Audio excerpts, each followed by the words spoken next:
go. Great. Cool.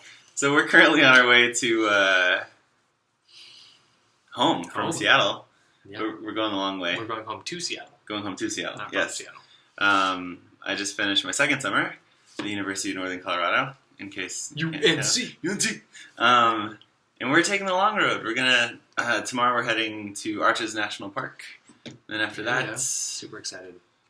After that, Antelope Canyon. And we'll figure out the rest. Yeah, we're good. We did 388 miles today. It was awesome. Felt like a lot more because we did a lot of up and downs and into the mountains and stuff, but you don't cover a lot of ground when you're doing that. So we decided not to stay on the interstate the entire time, so we went south off of 70 down through Leadville. Which was awesome. Yeah, super cool. On Highway 24, 34. I forget. But then we took Highway 82, which was the important one. Yes. Which took us up through the Continental Divide. And at some point during this journey, we decided we wanted to write down questions and... rather than immediately search them for ourselves in the car, we wanted to save them for the end of the day and then kind of divvy them up, and then we would share with each other the answers to these questions we had asked throughout the day. Yeah. So... and we haven't decided on a name yet. A name for this segment? Yeah, what you wanted to call it? Well, our daily check-in. Our daily check-in just on the road trip of awesomeness. But then I proposed, what if this is something we continue to do? This is all going to be edited out, so whatever. Anyway, a cool Who's little... editing this? Oh, yeah, you're editing this. It's on your computer. Great. So, random tidbit, we now find ourselves in... where are we? Knight's Inn. At the Knight's Inn in... Grand Junction, that's Colorado. Right. Colorado. And we had a very interesting check-in process. Well, I don't know if we want to get into that. Well, do we want to get into that? We can always edit it. We'll fix it in so post. Basically we checked in. We went to the room that we were given. We opened the door, and the room is just in shambles. I mean, there's trash on pretty much any surface that could have trash, and the bed was clearly not made. And we were like, okay, so this isn't good. The door frame to enter the room had been broken off. It kind of cracked, and it was like, okay, something's wrong here. So we went back. The gentleman was very kind, and he was like, oh, I'm so sorry. I really apologize. Gave us a different room. We're now in this glorious room. Yeah. Super sketchy. It's gross. It's okay. It's fine. It meets the budget, which is what we are looking for. But John then went to the car and found a parking lot full of police officers. No exaggeration. No exaggeration. And there are now people being interrogated in the room we were given that was in shambles, and we don't know what's going on. And this is all within a matter of minutes. Like, we were here probably 10 minutes, and I forgot something from the car, so I ran down to get it and discovered a lot of cop cars. Yeah, good times. Also, what's the mother company of the... Wyndham. So we have discovered that our favorite wildling, Tormund from Game of Thrones, is the new spokesman. Which is freaking awesome. He looks really dapper. Yeah, he's very dapper. Yeah. Same size beard, though. Yes. Yeah. No shaving. Well, he can't. I mean, he needs it for the series. Let's get to these questions. All right, so let's go. We have a lot. You want to go first? No, because you have 4 and I only have 3. Okay, so, well, one of the questions, it's kind of out of order as far as where the questions came up, but we're not really concerned with that. But one of the questions that came up was, what's the big deal about Aspen? So we looked it up, and...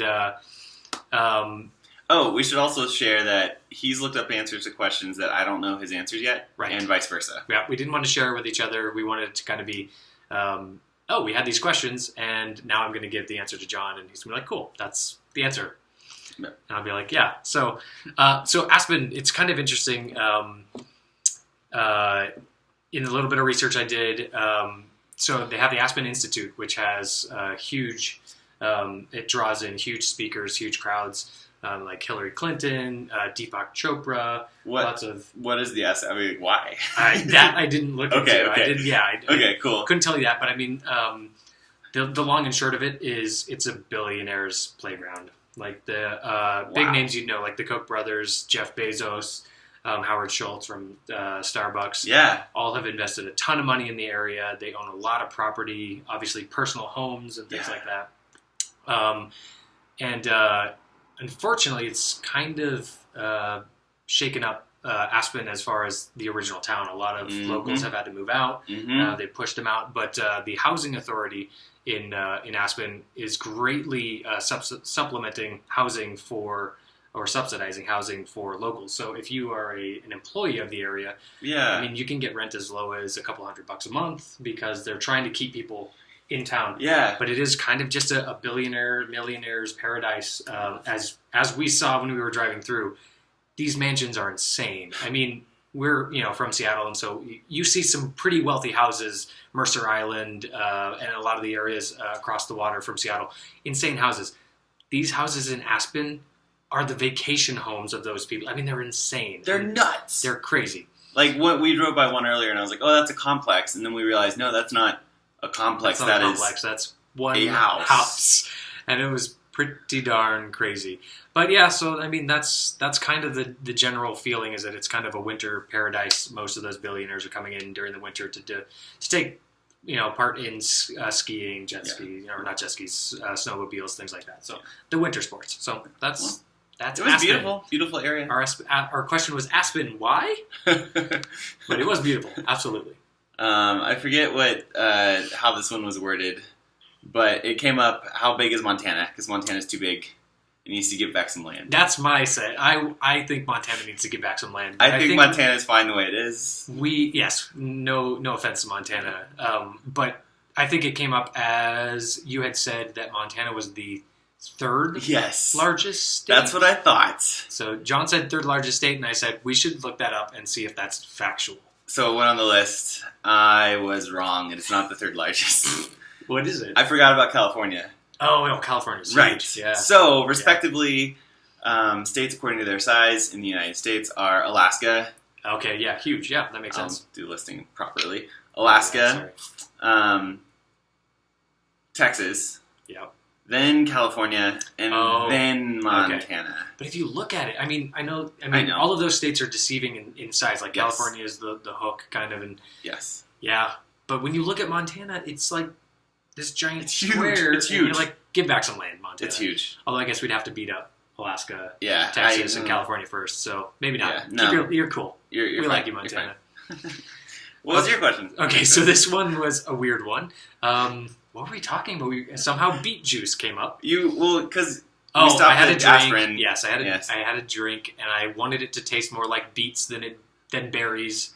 And it says it's like beet berry juice, and it tastes very much more like. I was like, you can't just drink beet juice or you'll die. He said you will die from beet juice. And if you drink too much of it, that's real. If you drink too much beet juice, and Galen's like, you got to drink like a gallon. I was like, no, I think you can drink like a quart and die. So I looked it up. Now so I did a little bit of research on this, and I'm going to read this here. So sorry for those of you watching.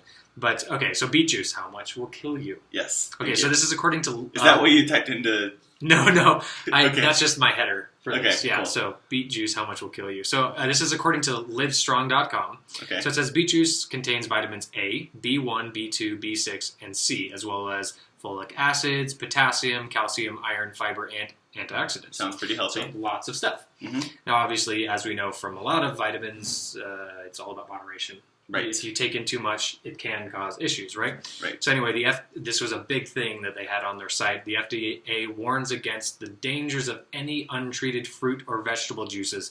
Any. So, and they say that because the bacteria can form and so on and so forth. And I have here in all caps, that is not the beet juice. That's bacteria. So no, that's not going to kill you. But that was the FDA's big warning. So anyway, so it's bad for people with, help me with this, hemochromatosis.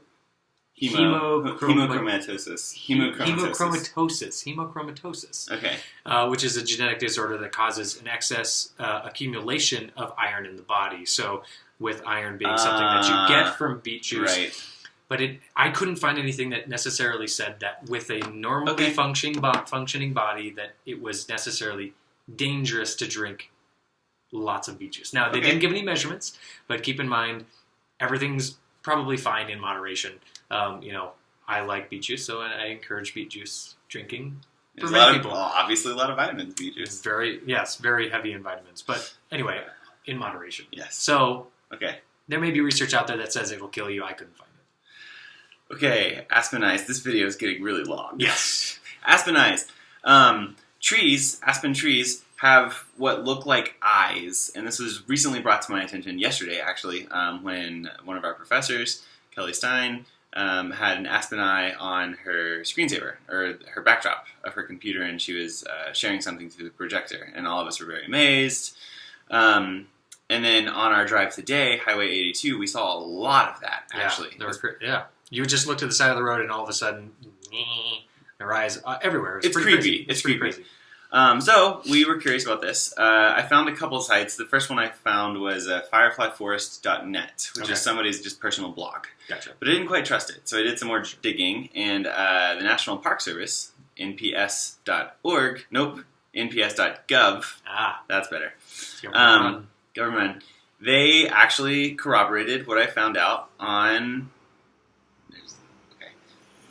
They corroborated what I found out on Firefly Forest and gave a little more detail. The specific trees that have aspen eyes are called quaking aspens, and it's all a survival technique, right? Like, you want to be healthiest, fittest to survive. Sure. Pass down your genes. Survival of the fittest. Aspen trees are actually what they call shade intolerant. They do not like being in the shade. They can't live for prolonged periods in the shade. That's weird considering where we were seeing all those trees. Right. It feels like there was lots of shade. It was in the middle of the valley, huge mountains on either side, so I feel like they would live a lot of time. So naturally, like other trees, the oldest aspen trees are the taller ones, but they go through this process of self-pruning. Oh, okay. Because we drove through an area that was obviously devastated by a forest fire either last year or the year before, very recently. Yeah, lots of clear burning. So our hypothesis was maybe... this is these lower branches that had been burnt and then just died. Well, we weren't too far off, except for the fire didn't cause that to happen. The tree did? The tree caused that to happen. That's so cool. the tree itself goes through the self-pruning process. As it continues to grow higher in competition with the other trees around it, it will take its resources, the sap and water that it's been sending to the lower branches, and just cut it off. Wow. Like, stop sending them sap and water. And it just falls off and dies. Eventually it falls off, and the way the bark grows back is this, like, eye. It is an eye. It looks like, well, I'll try to insert upload a photo. picture. I'll try to.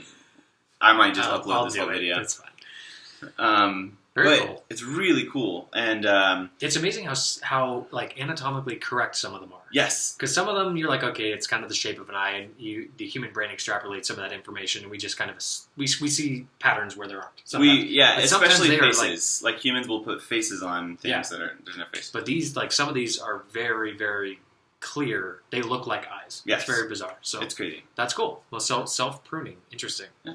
Okay, so this one was mostly a joke, but kind of a little bit of contention here. Right. No. Well, okay. Well, let's find out. Let's find out. So John said something about standing on line instead of in line, and I was like, "That's a weird way of saying that." And John insisted that people in New York say, "Go stand on line," or "I am standing on line, not in line." One, stupid. But anyway, I said he was wrong. So I looked it up. Yeah. And so this is according to the New York Times. Okay. All right. So this is a quote. Right, yeah. I mean, especially in New York. So it says, quote, "Few besides New Yorkers stand or wait on line. In most of the English-speaking world, people stand in line. Use that wording." End quote. So, according to the... Now, so I cannot say that you were wrong. Right. Because the New York Times clearly says that very few people, except for New Yorkers. Yes. Now, they do go as far as to say, use the wording that the rest of the normal world uses, which is inline. Now, I have been told that according to presidential standards, the New York Times is fake news. Oh, yeah. And so we just may not ever really know. We can't trust that. Yeah, it's unreliable. So, yeah. Throw it out. So twice today, we went through the Continental Divide, and Galen was like, "Well, what's the Continental Divide?" And I was like, "I think it's where the states is divided, the majority, or like east-west, and where all the water falls on one side will go toward the Atlantic, and all the water on the Pacific." Crazy concept. It's a crazy concept, especially because we went through it twice here in Colorado, and if that makes sense, just because of the way ridges. We were driving, and the ridges of the mountains. Yeah. But it's a lot cooler than that. Yes. So what we drove through is called the Great Continental Divide, which is really, really cool. But every continent has a continental divide, and it's basically just an area where there is some kind of division, mostly a mountain range, sometimes just highlands. Okay. Like even there's a continental divide that goes through Florida, which is pretty flat. Yeah. But it basically just divides up where the water is going to go one direction or other. Every continent has one, even Antarctica. Even though all of the water in Antarctica dumps into the same ocean. Yeah, sure. Because it's surrounded by the same ocean. Right. But there are several continents that have multiple continental divides, including North America, which has 6.